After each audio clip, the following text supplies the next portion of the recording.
Welcome back, Patriots, for another episode of the Bald Brad Show. We have Donald Trump making D.C. safe again, but not just D.C. He is going to be making cities all around the United States safe again as well. We have him clamping down and tamping down on illegal immigration, and we are still dealing with foreign affairs with China, Taiwan, Iran, and, well, Russia and Ukraine. We'll make sure we break everything down for you. Before we jump into things, make sure you hit that like and subscribe button. Follow us on YouTube, Rumble, X, Kick, everywhere, folks, and TikTok, so you can get the latest news from the Bald Brad Show. With that being said, let's go ahead and jump into our lead story of the day, and that's Trump says Chicago is next for D.C. style federal law enforcement operation. Now, I have went out to the town square and tried to determine, well, what do the people think about this? Because it's not what I think about it. It's what you and everybody else in America thinks about Donald Trump sending in the National Guard or having the National Guard there to make the streets safer. And I got to say, a lot of it is positive. I've done many videos on TikTok and postings on social media, and the Americans have found that they love it. They can walk around. They're looking around and seeing homeless encampments a week ago, and now today it's clean. It's as if somebody swabbed the poop decks, quite literally, almost very similar to like what Gavin Newsom did with California when he had a communist president, Xi Jinping, fly in. You know how he cleaned everything up for like a weekend, but he won't do it like every weekend for the people who actually pay taxes and live there. He'll just do it for the commies. See, Trump does the reversal. Trump is doing this for the American citizens because, well, he's the lead police officer of the entire United States. And this is exactly what people want. So their kids can go out and play and ride their bike and not have to worry about being kidnapped and sold off into some sort of trade or slavery or sex trafficking, whatever it is. So a lot of Americans are enjoying this. President Donald Trump said in the Oval Office on Friday that Chicago is next. People are almost begging for this in Chicago. And I'm not exaggerating this in the slightest. People are begging that Donald Trump comes and helps their neighborhood and their cities out because, well, their politicians aren't doing it. Now, the question would be, well, if your politicians aren't doing it, then why keep voting for it? Well, it's the people that are complaining that aren't necessarily voting for it. It's the ones that aren't complaining. It's the ones that love this stuff. And who are they? Predominantly, they're the progressive left, folks. The progressive left keep voting for this stuff, and they love it. They thrive on it. How do we know it? Because they've allowed it to happen for decades. See, they'll complain about Donald Trump making their city safer, but they're not making their city safer. They're not asking for more law enforcement. They're not asking for more people to come down and clamp down on crime. No. They have places like California, where I live, where they will actually put in place Prop 47, which brings down what it is in terms of a consequence of breaking the law. It's like a misdemeanor if you steal $950 or more of goods and services. So if you steal anything less, that's not a big deal. Go ahead and keep it. Or, gee, I don't know, no cash bail is another one. Or just not doing anything whatsoever about crime, allowing people to sleep on the sidewalk. See, the thing is that you as a homeless person can park and just sleep in your RV on a curb that's onto the sidewalk in front of a school for months on end. But if you, misplace your car, or should I say mispark your car, well, you get a parking ticket, you'll be towed. See, it's always somebody's being victimized. But whenever you, as somebody that pays taxes, plays in the system, law-abiding citizen, the moment you do something wrong, well, you get the consequences. See, it's always the people that play fair that are the ones getting screwed, not the other way around. Well, speaking to reporters and praising federal agents for the violent crime crackdown in D.C., Trump sets his sights on Chicago, where gang violence and shootings have become the norm under Democratic leadership. How terrible of him to do this. Oh, what a bad guy. What an authoritarian. Oh, Hitler did this. Oh, let's look back at what Hitler did. Well, the question is that why is there all this violence and crime happening in Chicago in the first place? Why wasn't Mayor Lori Lightfoot, the previous mayor, doing anything about it? Now you got Johnson over there not doing anything about it whatsoever and allowing this stuff to happen. See, where if you actually lock people up for a long period of time and you get those gang members off the streets, you get the shootings that stop happening, well, then you actually have a nice place where people want to invest business in. They want to move there. They want to go to a nice school. Well, there's a reason why it's crumbling, and that would be one of them. Chicago is a mess. You have an incompetent mayor, correct? Isn't it funny they went from one leftist mayor to another leftist mayor? They don't get it. Grossly incompetent, and we still straighten that one out next, or that we will straighten that one out next. That will be our next one after this, and it won't even be tough. Mr. President, by the way, I can't wait for this to happen. Can I just say that? Go to the chat. Let me know, folks. Are you excited for this, Chicago? I think you need to double the National Guard there. That's all I'm saying. It's pretty bad there. I'd say I know depending on the crime statistics, not worse than DC, but I think it really is. I think Chicago is one of the worst places in America right now in terms of crime. It's bad. It's real bad. Well, let's go and see what's going on in DC and how this can change other areas like Portland, Seattle, Chicago, DC, Los Angeles. If you notice, there is a common theme amongst all these cities. There really is. And, when you have Gavin Newsom or the psychos on The View like Joy Behar or Whoopi Goldberg, what they'll say is, oh, well, it's red states that are having these problems. It's the red states that have the highest crime. And this is the way they manipulate you because it's slimy. It is so slimy what they do with their statistics. This is what Gavin Newsom does all the time, and he's really good at it. And so are those on The View sometimes. They'll say, oh, well, it's the red states that have the highest crime. But if you zoom in, it's the blue cities in the red states that have the mega crime that's going on because they love it. If they didn't, they would change it overnight, folks. Okay, you could say whatever you want with your words, but if your actions don't follow suit, it's meaningless. Well, make DC safe again. Look at this. Oh, baby Trump doing Lord's work here. Make DC safe again. 83% down in carjackings. 52% decline in robberies, 37% car thefts, and 40% down in all violent crime. You may be going, Brad, just last week during the podcast, you said it was 8%. Yes, I did. Absolutely. I believe it was 8% of all crime. Actually, maybe it was just all crime. This is 80%. This is 40% of all violent crime. Isn't that remarkable? And folks, it hasn't been that long. Somebody made a posting. I don't know if this is true, so take this one with a grain of salt. Somebody said there were 0 murders last week. Like in 7 days, 0 murders. It's like, I think they said something like it's never happened before. It's amazing. People are taking photos with the National Guard out there. They're interacting with the community, which is how things are supposed to be. It just goes to show you, you need more police officers, not less police officers. We shouldn't have the National Guard out there, to be fair. We shouldn't. You should have the law enforcement officers doing that. But because, again, these Democrat-ran areas don't want to do it, well, we got to take care of it with Donald Trump. And Donald Trump is not just taking care of the federal government. Now he's taking care of local governments as well.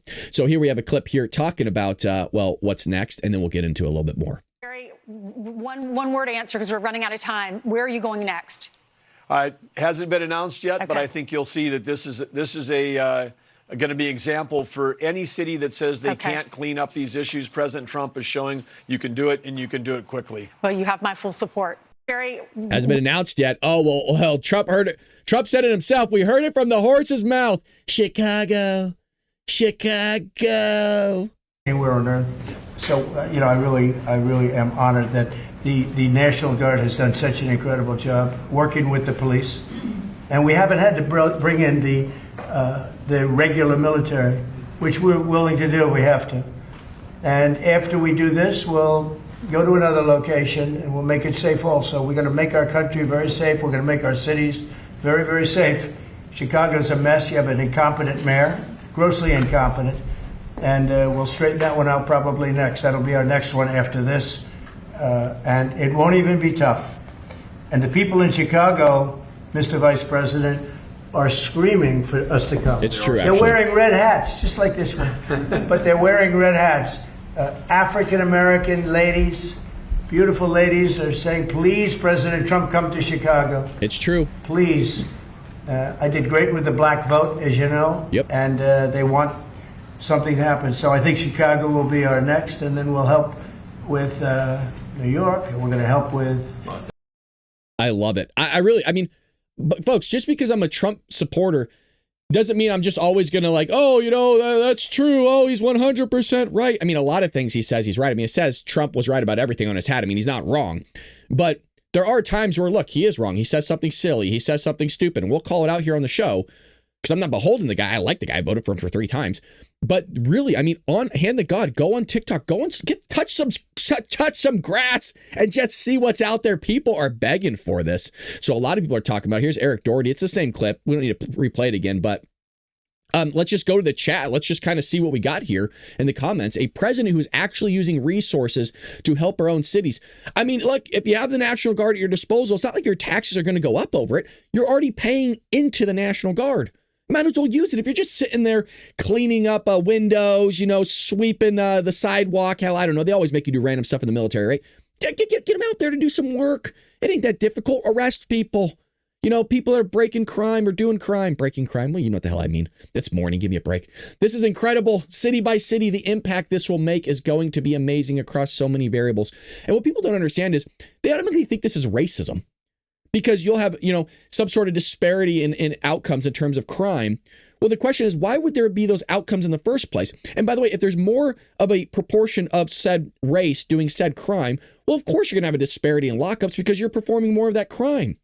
So, and by the way, it doesn't make sense for I'm going to use the obvious example that everybody always utilizes, like Thomas Sowell utilizes it, Ben Shapiro utilizes it, all the greats, is why is it that 13% of the population commits like half the murders? How is it that young black men are committing the vast majority of the crime when they only represent like 7 to 9% of the population? Like that doesn't make any sense whatsoever. So there's something going on within that specific culture because obviously not all black men commit that type of crime. It's usually pocketed in one specific area. Usually it's crime, like gang ridden, meaning there's a culture within gangs of committing crime, gang against gang, blacks against blacks, whites against whites, all that stuff. So that's something that needs to be analyzed. But black people want this. White people want this. Asian people want this. Everybody wants this. Can you imagine how many African American voters might actually see change in their neighborhoods and they realize who did it? A nightmare for the modern Democrat Party. Exactly.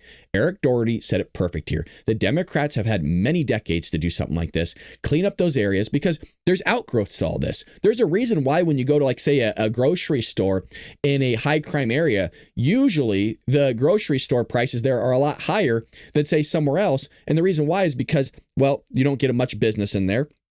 You also don't have a lot of supply, meaning demand is going to go up because nobody wants to move in. So you could also charge more. You also have to charge more because of security services that you need to provide. Your insurance is through the roof because of break-ins. You got to repair windows, all that other stuff. Not to mention the liability that's there. So you're only hurting them on almost like a compound basis where, now you got to worry about crime. You got to worry about being mugged. You got to worry about going to the grocery store. You got to worry about your car being broken into. So now your car insurance is going to be higher in those areas because there's more theft crime happening to those cars. I mean, it's just a really bad thing to happen when you don't have law enforcement in these crime-ridden areas, and it helps everybody out. God forbid you get to get a good education, you can go there safe. Oh, it's so terrible. God, you see a guy in a uniform walking around that's an average Joe guy. He just put on a uniform. Oh, it's like prison. It's so terrible. That's what all these white liberal women always like to say. Oh, well, they shouldn't be going to school like it's a prison. Well, at least it's safe. At least you don't have to worry about your kid getting stabbed or shot. I mean, isn't that a nice thing? It's not like they're just walking around, scaring people. People are taking photos with these people. Come on. Wow. Democrat state, Democrat mayor, bold move. Yep. Trump is going for it broke. It's just how he is. Absolutely. He's taking it on the road. Let's effing go. I voted for this. Did you? Oh, I absolutely voted for it. Absolutely voted for it. And by the way, so did a lot of black people. The black vote went up really high for Donald Trump in this last election because you know what? They've lost faith in the Democrat Party because the Democrat Party's just done nothing but lie to them. Just lie to them left and right. And Donald Trump says, you know what, fine, I'm going to go ahead and help you out. I'm going to get these people off the streets so that you can flourish and be safe again. I absolutely love it. Let me know what you think about that in the comment section. If you haven't already, hit that like and subscribe button, folks. It's good to see all of you. We're on YouTube. We're on Rumble. We're on X. We're everywhere. Would love for you to join us. As you noticed already, this is not live. I'm unable to go live this morning, but normally our show is live 6 a.m. Pacific Standard Time each and every morning, as well as Dark MAGA Tuesdays and Thursdays, 4 p.m. Pacific Standard Time, where we reach a broader audience and where we go dark, folks. That means it goes almost R-rated on this show, the things that we cover and talk about. But you do have to be careful at times because YouTube is always watching. The big tech gods that think they know better than the rest of us peasants, well, there's a potential that they come after you as well as myself. But it generally is an opportunity for us to hang out together as a community every Tuesday, Thursday, 4 p.m. Pacific Standard Time. Would love for you to join us. If you want to get that on Rumble Premium only, well, you got to join Rumble Premium. Head over to Rumble and become a member.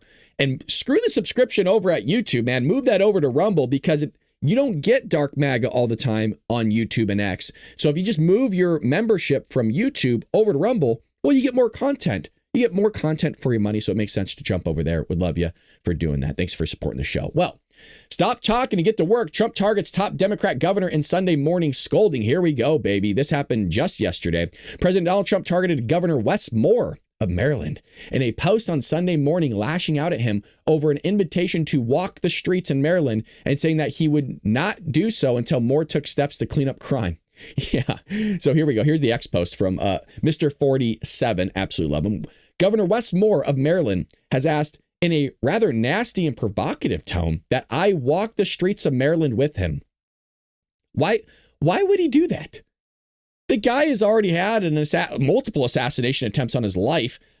I didn't even feel comfortable walking the streets of Maryland, and I'm a nobody. Give me a break. I assume he is talking about out of control crime rate in Baltimore. Oh, Trump came out hot, baby, and that's what I love about it. As president, I would much prefer that he clean up this crime disaster before I go there for a walk. Wes Moore's record on crime is a very bad one, unless he fudges his numbers on crime like many other blue states are doing. One of the ways that they do this is with these gangs or these crime-ridden areas. Now you have a lot of this juvenile crime taking place in these smash and grabs, these murders, these assaults, these break-ins. And so you actually have a separation in terms of crime statistics that are utilized where they don't always, and most often they don't utilize that juvenile crime in the crime statistics that you see. So let's just say that, robberies are up 40%. That 40% does not always include, and most often does not include, that juvenile crime. So you could really have crime instead of like say 40%, really at 65, 70% because it's not included in the data. That's one way they manipulate these statistics for all of you. So be aware of that. And again, juvenile crime is taking place all across the country. I mean, how many smash and grabs have you seen of some guy working in a 7-Eleven and you got 50, 60 kids coming in there and ransacking the place? Where's the parents at? Where are the arrests at? Oh, gee, he doesn't know. He's just a 14-year-old kid. Are you really going to ruin his life over him stealing a bunch of stuff? Absolutely, I am. Yep, absolutely. Somebody will hire him later on in life. He'll figure it out. But you know what? Yeah, it turns out that when you steal stuff, it has some disaster consequences for you in the future, which is why you weren't supposed to do in the first place. But because we limited the consequences, because we keep playing it off like, oh, well, their boys will be boys. Johnny will be Johnny. He just made a mistake. He stole a candy bar. Yeah, well, that's on his record, and he'll have to deal with that later. And the hope is that when he has kids later on, that he teaches his kids of the mistakes that he made so his kids don't make it. Turns out when you have consequences, it does amazing things. And by the way, we're all sinners. We all make mistakes. We've all had consequences. It's for us not to judge those people, but it's us to learn from our mistakes and look at the ones that made those mistakes and not replicate those same mistakes in the future or currently. You should always be looking at what other people are doing. Go, yeah, I probably shouldn't have done that. And by the way, we might still make stupid mistakes now and replicate that. We're human beings. We mess up, but there are consequences to it. Wes Moore's record on crime is a very bad one unless he fudges his figures on crime like many other in blue cities and blue states are doing. But if Wes Moore needs help, like Gavin Newsom did in LA, I will send in the troops, which is being done in nearby DC, and quickly clean up the crime. And the numbers aren't lying. Trump is cleaning up DC, and I'm going to say it again, people are loving it there. After only 1 week, there's no crime and no murder in DC. I told you, somebody else posted something similar before the president did on this, and I didn't look it up to see if it's true or not, but it seems like it might be. When it is like that in Baltimore, I will proudly walk the streets with the failing because of crime governor of Maryland. P.S. Baltimore is ranked the 4th worst city in the nation in crime and murder. Stop talking and get to work, Wes. I'll then see you on the streets. Also, I gave Wes Moore a lot of money to fix his demolished bridge. I will now have to rethink that decision. Thank you for your attention to this matter. Make America great again, President Donald J. Trump. Just lighten people up. Let's go to the comments. We got to do it. That was just the warm-up tweet. Did Wes Moore, the governor of Maryland, lie about getting a Bronze Star? Whoa! Trump is going after this guy. Stolen valor. Why are Democrats always pushing presidential candidates that lie about their military service? John Kerry, Richard Blumenthal, Tim Walz, and now Governor Wes Moore. Whoa. Look, is that a good thing? No. But let's be fair. All of us struggle with some sort of ego. Like there's going to be, we've all done this where we kind of, and we shouldn't be, but this is how it seeps in, is we've always kind of in our words and verbiage, we kind of always extend the truth and we exaggerate things all the time in our conversations and just in our natural talking. Obviously, you want to limit that. So I'm not going to beat up people too much here. I know I'm guilty of doing it from time to time as well. It's something you want to limit. And I know this is going kind of on a side tangent thing. This is something Joe Rogan's talked about on his podcast, where he's taken DMT, and through DMT, it's like a psychedelic, is that he really learned how he used to be very egotistical. He used to exaggerate things or exaggerate the truth. And he said, I don't know why I do that. It's odd. Like, there's no reason for it. There's no reason to have to do it other than that you're trying to make yourself bigger than what you are. And I actually learned that lesson from him without even having to take DMT. I'm a very straight edge. I don't do drugs and all that stuff. And it's just food for thought. I really try to always think about that, and I still kind of screw that up. Sometimes I'll exaggerate and make things bigger than what they are, and I shouldn't, to be fair. So I don't want to beat him up too much on that. But he does got to clean up his streets, man, because that ain't right, man. People deserve to have a nice street. They're paying taxes for it. But also at the same time, I guess it's like, well, why would you move into Baltimore? I ain't going to Baltimore. I ain't going to Seattle. I ain't going to Portland, Oregon. I ain't going to D.C. ever again. No, unless they clean up the streets, then maybe. So here's a little bit of what's going on here with Wes Moore and, well, the crime. Since President Donald Trump first put his plan in motion, deploying the National Guard to the streets of the nation's capital, leaders in Maryland have been on defense because D.C. wasn't the only city the president talked about. And then you have, of course, Baltimore and Oakland. We don't even mention that anymore. They're so far gone. Now, Governor Wes Moore made it clear. And I want to say that loud and clear for anybody, especially in Washington, D.C. He does not want to hear the president talk about Baltimore unless he's willing to help. And so I do want to be very clear. If you are not willing to be part of the solution, keep our names out of your mouth. Specifically. Well, you don't have to be the one that's fixing the solution to be able to talk about it. I mean, one of the main things is to bring awareness to what's going on and bring awareness to put the pressure on you to fix your own locality. Don't rely on the president to do everything for you. And that's kind of one of the main cultural problems we have in the United States, is that we immediately go to the federal government for all our help. Where I've always said that's not the way that things were established. That's not how the way things work and are.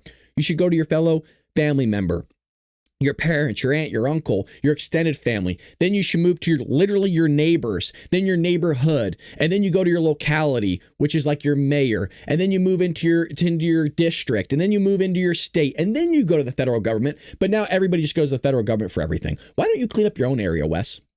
Donald Trump, if you are not willing to walk our communities, keep our name out of your mouth. Nobody Almost wants to walk immediately after posting a clip of the governor's comments on social media, reaction started pouring in. And a staffer from the Maryland Freedom Caucus writing, quote, "Ghetto Governor Moore, standing in front of a racetrack so unprofitable, it had to be bailed out by $400 million of state funds to rebuild."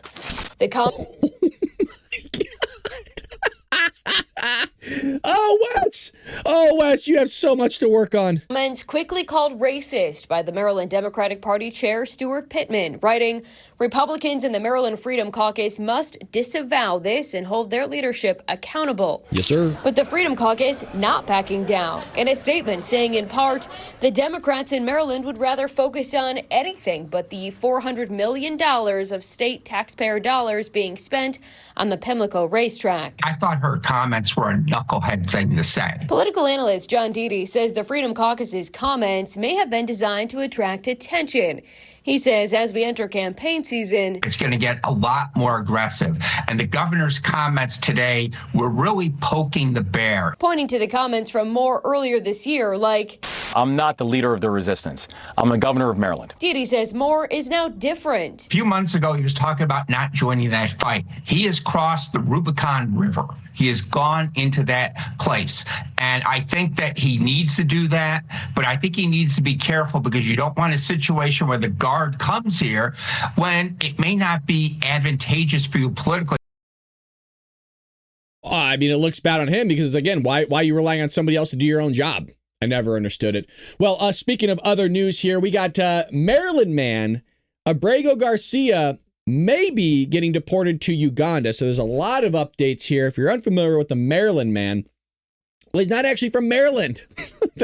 This is a way for the media to sidestep what is actually happening in reality. So the Maryland man, this guy flips burgers for free on the weekends for the local community members. He's out there reffing your little kids' soccer games for free. He's sweeping up the streets on his free time. He's hosting block parties for everybody. 4th of July, he's kicking off the fireworks for the local kids. Just really kind of a service guy. Phenomenal family man. Does not do any harm to whatsoever of anybody. This is the cleanest guy you're really ever going to see in your entire life, except the problem is that none of those things were true, but the media would really love for them to be. This guy allegedly is a trafficker of not just illegal aliens, but also minors. Allegedly, this guy beat the crap out of his family multiple times. Allegedly, this guy's an MS-13 gang member, which is one of the most violent violent gangs in the entire world. They'll cut your head off and use your skull as a soup bowl. They'll rip out your teeth and use them as earrings and necklaces. They'll shave off your head, your scalp. They'll scalp you and use it as a rug and a foot cleaner. But no, they're good guys. Yeah. MS-13, they're not animals. Remember when Donald Trump in his first administration called MS-13 animals? And then the media comes out going, how could you call these people animals? Gee, I don't know. Maybe that they'll cut your body up in pieces and send it to different family members in the mail. I seem pretty animalistic to me, but what do I know? I'm just an idiot, I guess, according to the media. Well, Kilmore Abrego Garcia, the Maryland man, an alleged MS-13 gangbanger and illegal immigrant facing human smuggling charges, could be deported to Uganda now. Garcia's legal team says the Department of Justice and Homeland Security allegedly told Garcia's legal team on Friday that their client could be sent to Uganda if he refused to accept a plea deal offer on serious smuggling charges. If not accepted by Monday, the departments allegedly said that U.S. Immigration and Customs Enforcement, ICE, would start the process of deporting Garcia to Uganda. Oh my gosh. If, however, the deal was accepted, Garcia would be deported to Costa Rica. So no matter which way you look at it, this guy's getting deported. Garcia's team says this is an act of coercion from the Trump administration. However, a DOJ spokesperson contends that they are simply working to keep Garcia a clear danger away from law-abiding Americans and hold him accountable for his actions. Just to let you know, this guy is out on the streets right now. This guy had the big celebration with his family members, welcoming him back. And I said, look, this guy's basically free. And I'm getting a lot of heat. I shouldn't say a lot, mostly from a few psychos on the media. Oh, he's not free. He's just on bail. He's just on bail. He's not free. Well, isn't that the idea of bail, is to set you free upon of which some sort of thing is supposed to happen to you or not happen to you? Like if you're out there roaming the streets, you are free, right? To some extent. So let's not be silly here, but that's what they love to do, right? As you're seeing, the left loves a play on words. That's what they love to do. A federal grand jury has charged Abrego with serious federal crimes, underscoring the clear danger this defendant presents to the community. Exactly, which is why everybody's minds are blown right now that this guy was released. Again, this guy has allegedly trafficked people and minors, not for like a couple days, for a very, very long time. You are talking about an MS-13 gang member, allegedly. That's what you want roaming around your community. Yes, Democrats absolutely do, and so do the progressive leftists. Now, they won't have this guy babysit their kids or do anything like that, but they'll make sure that, don't worry. Well, why? Because he's not in their community. As long as they're not in their community, they're cool with it. As long as it's in somebody else's community. But the moment, and we've seen this time and time again, the moment that anything starts happening in their community or their family or their kid being trafficked or sold off somewhere by this guy, well, then it's a problem. Now, all of a sudden, like, oh, whoa, hold on a second, I don't like this anymore. It's always been that way. Yeah. Mm-hmm.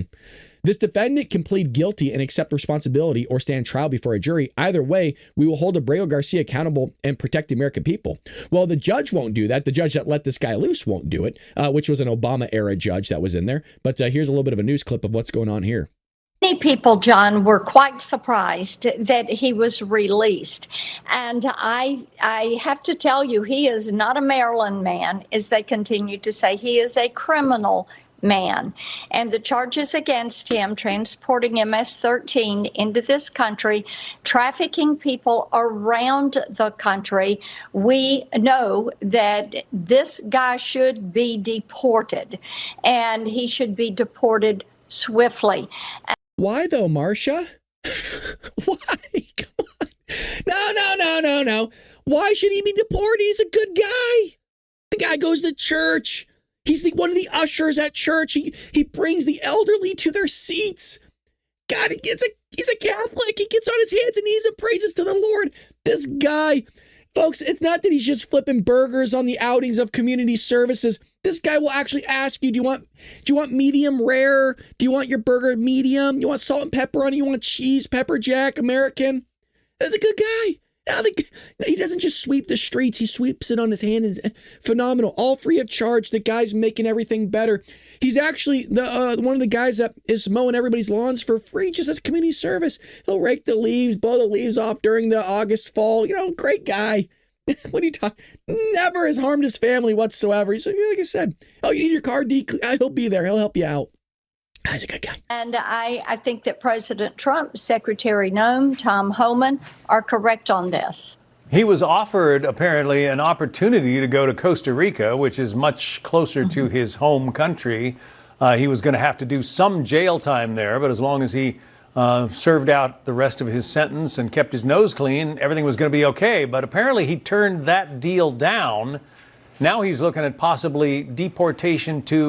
Does nobody else find it alarming that news media, including Fox, just always show the same photo of the guy? I mean, maybe that's all that's available, but there's no other photos. It's kind of like those ones that go ahead and just do they're gangbangers. They do a massive amount of shootings. They stab somebody, but then it's them and their high school graduation. It's the most perfect photo of them. But then there's other photos that are on the internet. They're holding up all these different guns and these chains and they're throwing up gang signs left and right. They're all tatted up. You know what I mean? Standing over a dead body. It's well, you don't want to show that photo for some odd reason. I don't know. Uganda.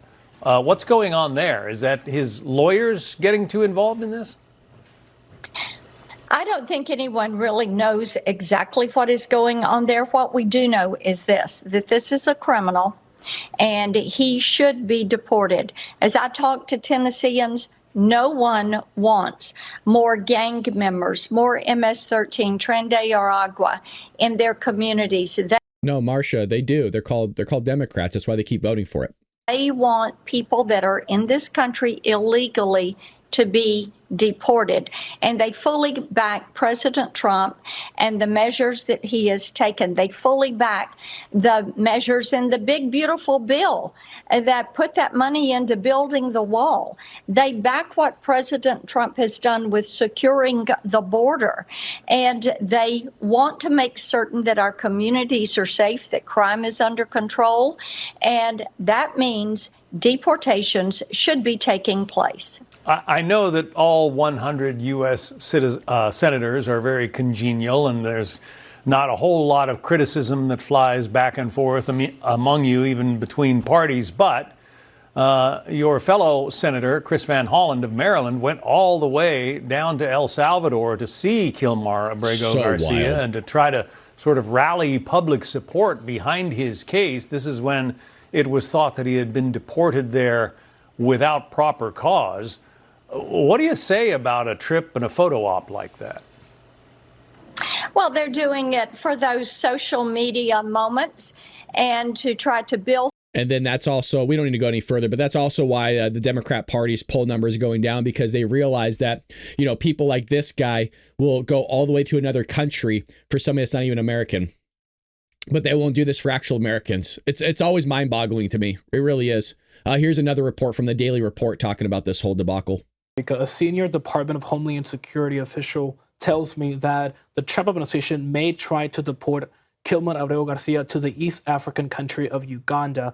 We first reported here at CBS News earlier in the week that this country in Africa has agreed to take what the U.S. calls third country deportations, meaning deportations of citizens from other countries who are not from Uganda, who are expelled and deported from the U.S. And according to the notice that was sent to Abrego Garcia's lawyers, the Immigration and Customs Enforcement Agency is given this man 72 hours of notice that this potential deportation to Uganda could occur. So this is so that could happen in the next 3 days. Proposition, except the weekends. Okay. Yes, so 72 hours in terms of business days.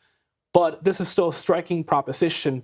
Nonetheless, I am told it is very much a possibility. And it is important to underscore that this deportation to a third country is technically permissible under U.S. immigration law because Abrego Garcia does have a deportation order. He's only barred. Wait. Hold on.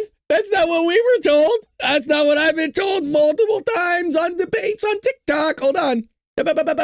From being sent to a deportation order. It does have a deportation order. It does have a deportation order. It does have a deportation order. He's only barred from being sent to El Salvador, which does have a deportation order. Gotcha, because I hand the God. I'm being told that they weren't allowed to deport the guy. That's what I've been told. No, he gets due process. That's what I keep being told. He should have never been deported. He has due process. Oh, gotcha. Okay. He's only barred from being sent to El Salvador, which is his home country. He can technically be sent to any other place in the world. Yeah, Uganda is a great place. I don't see the problem. Uganda is a phenomenal area to go. People travel there all the time. So Democrats shouldn't be complaining. Look, they're sending them to where? What's the problem with Uganda? Tell me. You tell me. Well, we got more illegal immigration news, folks. If you're enjoying what you're seeing, hit that like and subscribe button. If you're new here, well, let us know in the comment section in live chat right now. Even though this is premiering and it's not live, we generally do a live show Monday through Friday, 6 a.m. Pacific Standard Time. This is abnormal where we have to pre-record it, but it's honestly for a good reason. Illegal immigrant numbers in America are far worse than they've been told. Gee, as somebody's been covering this for over 4 years, I've been saying this the entire time. And for those that have been part of the Bald Brad Army for 4 years, you know I've said the numbers are bogus. It's way worse. So check this out. Normally, when fraudsters are running a scam, when they fudge the numbers or cook the books, they make some minimal effort to hide their tracks. Even the guys in the office understood the concept of Somali slicing, meaning they took very small amounts from their employer over time. So they'd take like a few cents or pennies here or there because there's usually some rounding involved. So it's something that goes undetected. But in the grand scheme of things, it's a lot of money. The number one goal of a scam artist, other than making money, is avoiding detection.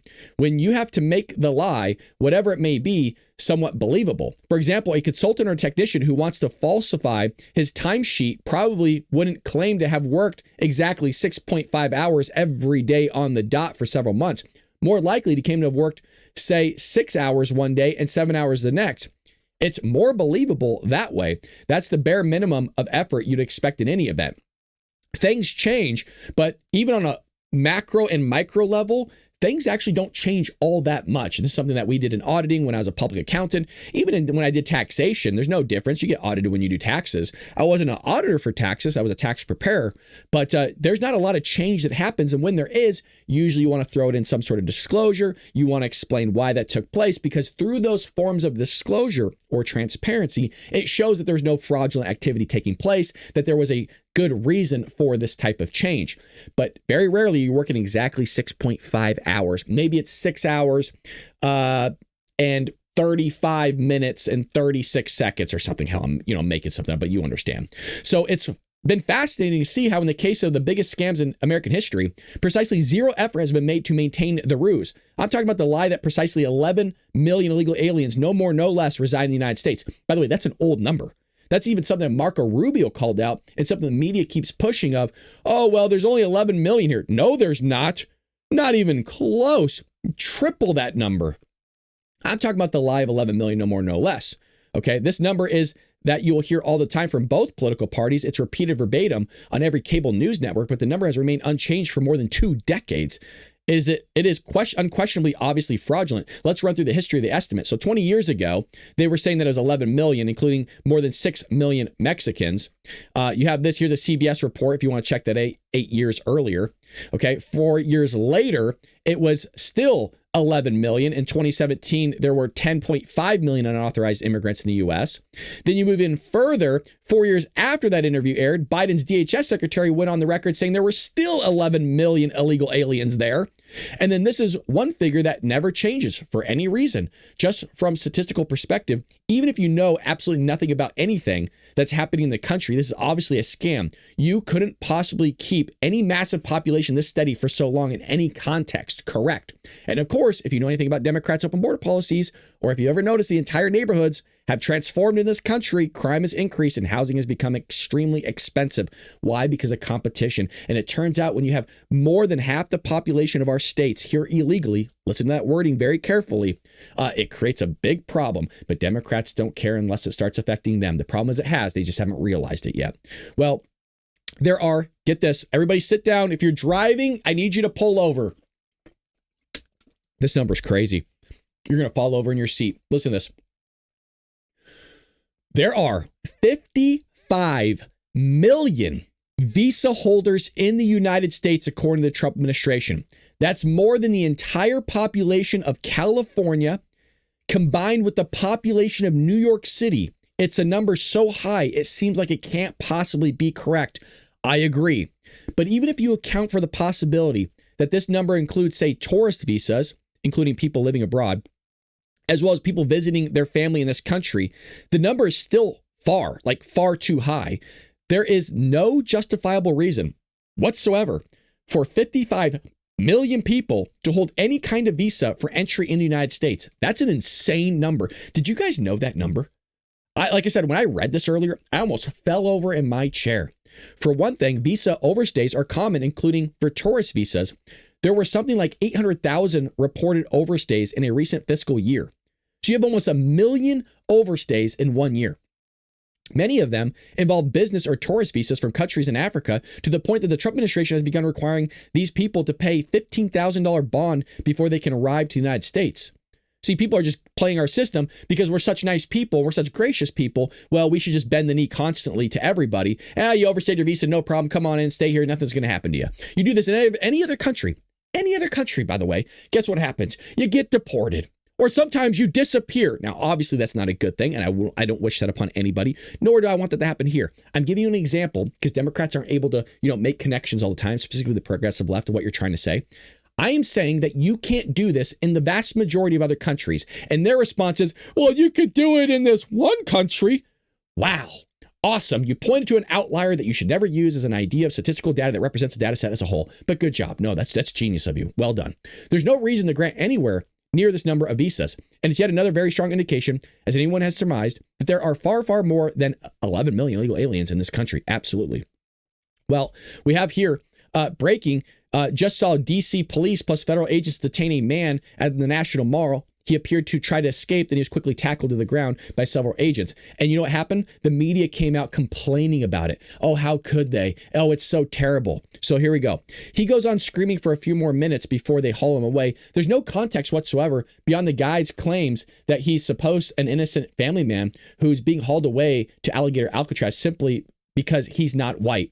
Oh yeah, see, that's the theme, right? They're targeting brown people and people of color. Gotcha. There's no white people being deported, folks, because they don't get the fact that the vast majority of people that are here illegally are people of a darker skin type. There are people that are here illegally that are white, and by the way, they are being deported, but it's such a small proportion that it's very hard to actually catch it on camera. But they don't fathom that. They can't make those. I don't know why. I really don't, you guys. Either they're lying to themselves, or they're just so far off the ether. They're so out there, just so far away from the rest of us that they can't comprehend this. I don't know why.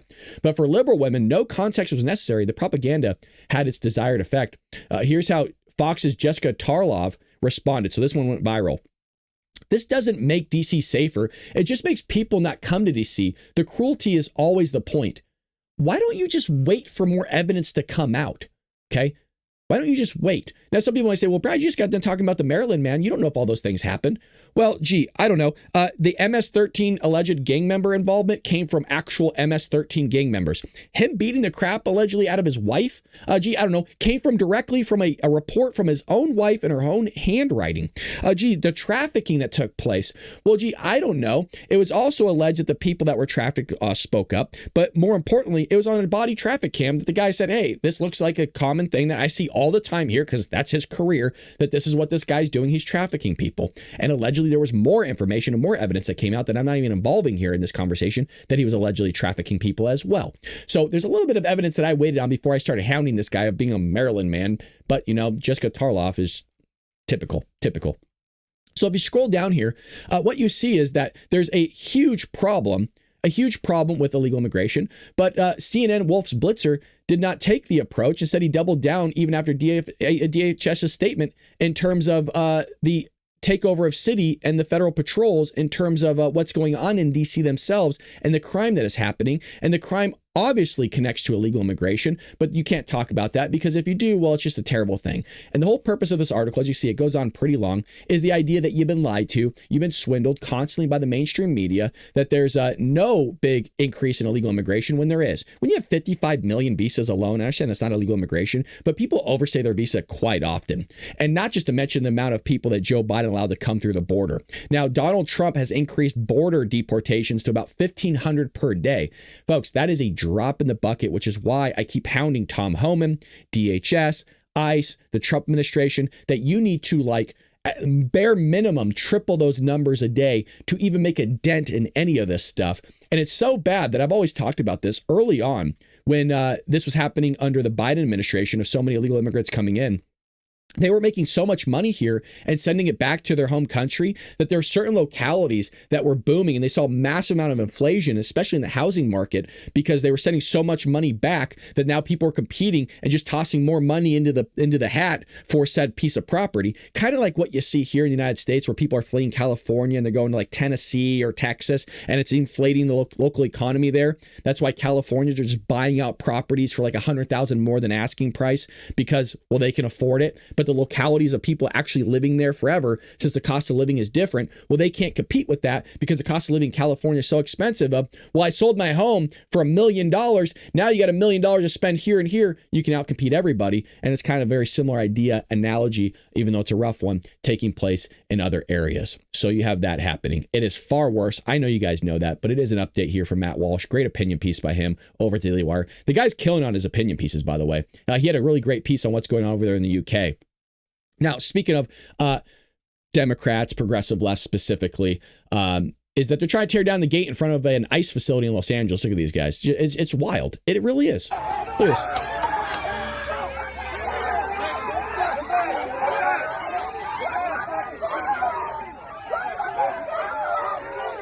And you always get the women, right? How could you? Oh, come on. He didn't do anything. It's like he's trying to tear down property that's not even his.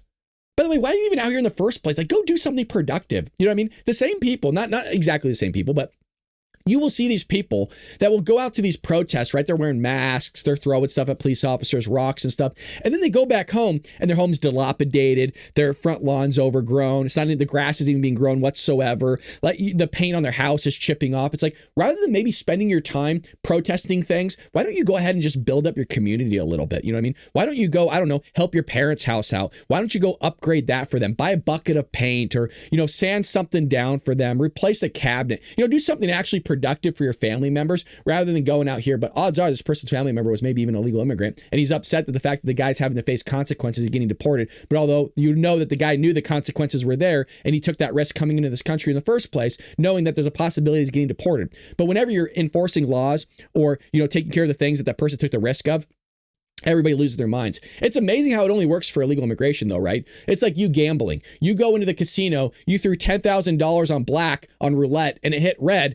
Are you going to go ahead and bitch, moan, and complain the fact that you lost your money? Are you going to complain to the casino that you took that risk? Go, no, and start flipping tables everywhere, right? Punching, beating the shit out of everybody going, you can't take my money. Oh, no, that's so wrong of you. It's a silly analogy, but the risk is the same. The gambling is same. You're gambling coming in here illegally in the United States, the fact that you won't be caught. And when you do get caught and you get deported, now it's all everybody else's fault for giving you the consequences of the risk that you knew would take place when you came here illegally. In the same way, when you put the money down on black, it turned red, you lose your $10,000, you knew you took that risk of 50-50 coming in and putting your money down on the table that you're going to lose your money. And that when you finally suffer the consequences, you have to realize that you made a bad mistake.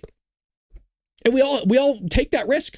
But now there's people out here assaulting police officers, doing things they shouldn't be. And then when they get arrested, well, oh my God, how could this happen? You also want to know why this is a problem? Because there's no consequences in the education system at all. These people have been acting the same way for literally decades. And so when actual consequences happen, oh, come on, yeah, blah, blah, blah, blah, blah.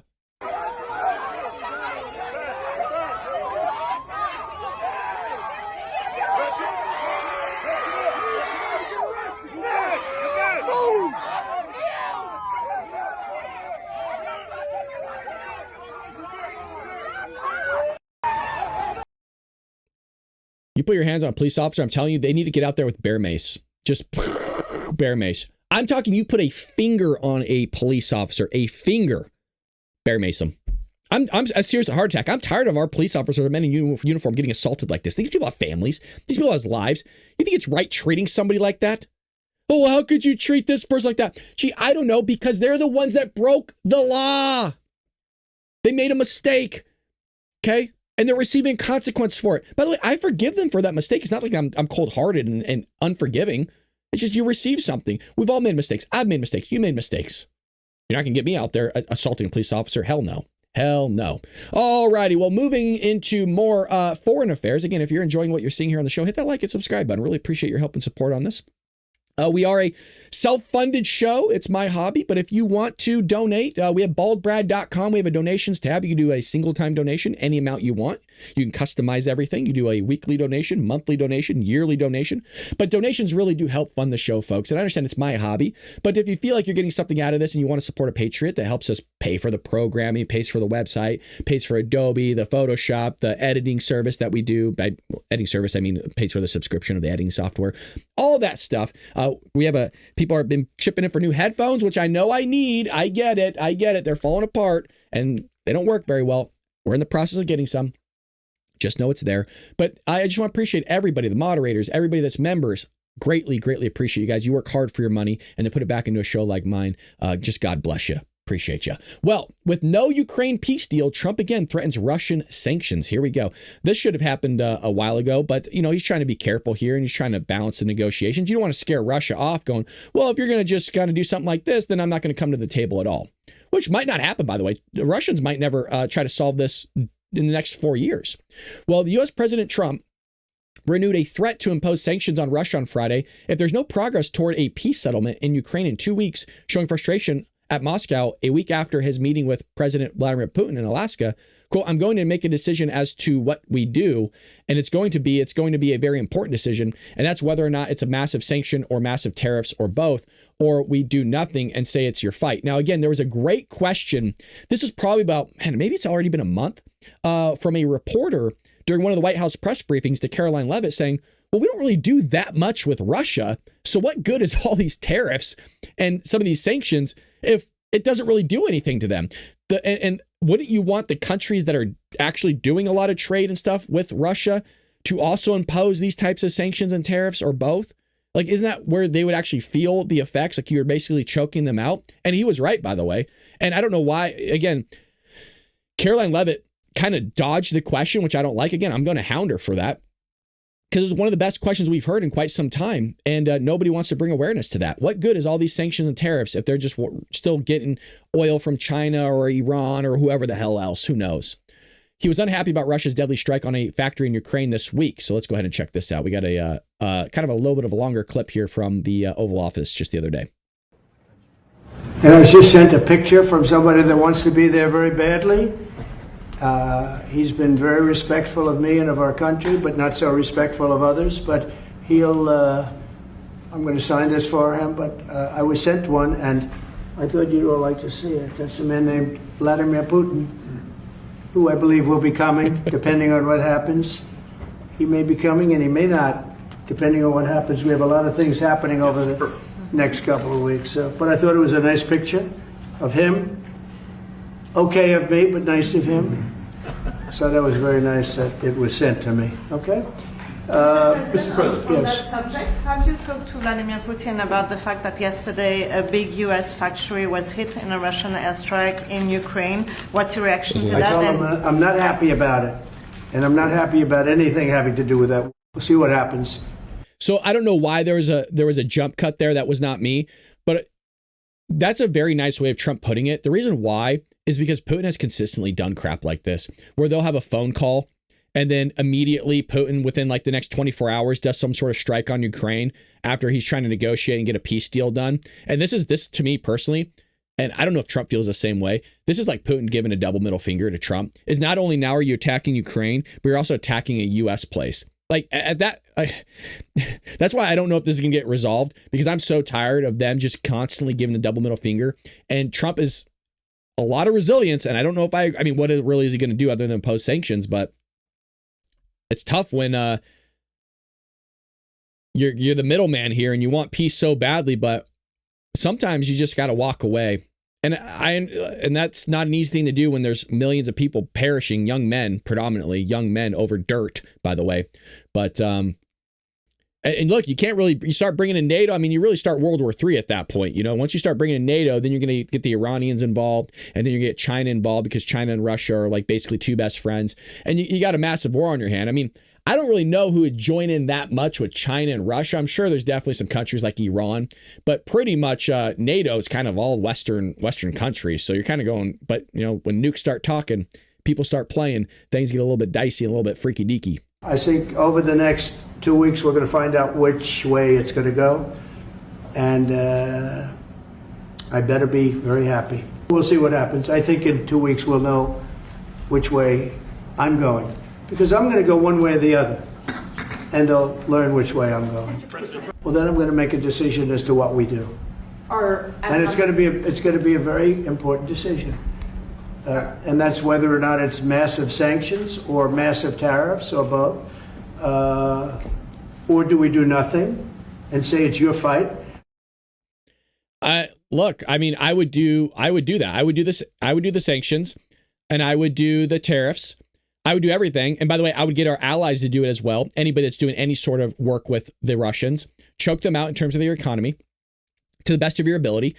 And then you know what? You got to say, you got to walk away. You got to walk away. Now, if the Ukrainians want to buy weaponry from us, I'm all for that. Like, if you're going to buy weapons from us, that's great. That's fine. It's money for us, but we're not giving you any money. Leave that up to the UK. Like, other countries can chip in. It doesn't have to be us for everything. They got money too. And if they don't, well, then you tax your people more in the same way that we're being taxed up the wazoo as well. Well, Trump announced his major deal with computer giant and a great deal for America. So this went viral over the weekend. President Donald Trump announced a major deal on Friday that he said would give the United States full control of 10% of the computer company Intel. Now, I think this is a little bit to do with the AI push of getting the American economy, but specifically maybe even our own government, artificial intelligence that will beat out China, Russia, and all these other competitors. Here we go. 10%? Yeah, I met a man. He was a very nice man, and I called for his removal because I saw something by a man named Tom Cotton, a senator from Arkansas. He's a great guy, friend of mine, supporter of mine, big supporter. I'm a supporter of his too. And he wrote a pretty nasty story about the head of Intel. And I said, well, if that's right, he should resign. And he came in, he saw me, we talked for a while. I liked him a lot. I thought he was very good. I thought he was somewhat a victim, but, you know, nobody's a total victim, I guess. And I said, you know what? I think the United States should be given 10% of Intel. And he said, I would consider that. I said, well, I'd like you to do that because Intel has been left behind, as you know, compared to Jensen and some of our friends, NVIDIA, some of the people and the people in, because Intel should have never been. Intel was the biggest, most powerful chip company in the world. And then they started leaving. And they started going to foreign countries, in particular Taiwan. And if we had a president who would have said, okay, you can go to Taiwan, but we're going to put a 100% tariff or 200 or 300 or 500% tariff, anybody that sells into the United States has to pay. They wouldn't have left.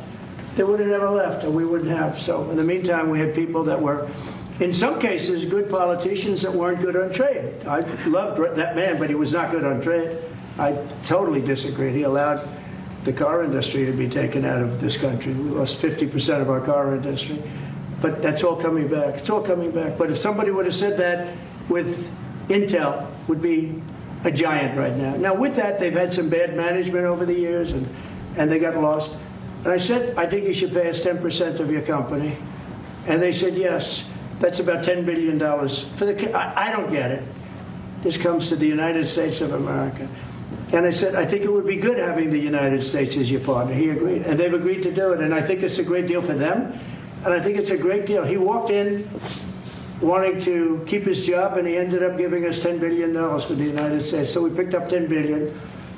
And we do a lot of deals like that. I'll do more of them. If somebody has, like we have restrictive covenants with Jensen. We have, it's NVIDIA.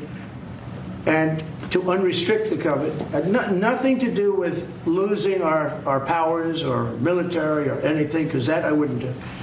But there are things you can do that don't affect us, that actually help us. And if we're going to give somebody a restricted covenant, we have a strong restrictive covenant on certain industries. And I will absolutely give somebody a opening on to do a lot of business, which is good for us, as long as it doesn't hurt us in a security or military way. And if I do that, I think the country should be paid, because anybody else, I have it in real estate where I'll have a deal with somebody and I'll have them restrictive covenant. Then they'll come back and they'll say, I'd love to be able to build over here, but I'm not allowed to because you have me covered, you have me restricted. I say, I'll let you build over there, but pay me a lot of money. No different. But the country never did it because... It's nice to see a businessman back in the White House, huh? Guy that actually puts America first, can make deals that make sense, make deals that ultimately we benefit from. But there you have it, folks. That is today's episode. Thank you so much for joining this premiere. Again, normally we do a live show each and every day, weekday, Monday through Friday, 6 a.m. Pacific Standard Time. We will be live tomorrow morning, 6 a.m. for another episode of the Bald Brad Show, followed by a... not a Rumble Premium. We'll be for Dark MAGA, 4 p.m. Pacific Standard Time tomorrow. That's going to be open to everybody. That will be live. That will be open to everybody on X, YouTube, Rumble, Kick, everywhere. We would love for you to join us. If you're new here, hit that follow button. Make sure that bell icon says all notifications turned on so you know exactly when we're going to upload or go live. With that being said, God bless you, Patriots. Appreciate all the people that donated today, all the people that joined the membership program. Appreciate you. And I'll see you live tomorrow morning here on the Bald Brad Show. Take care, Patriots.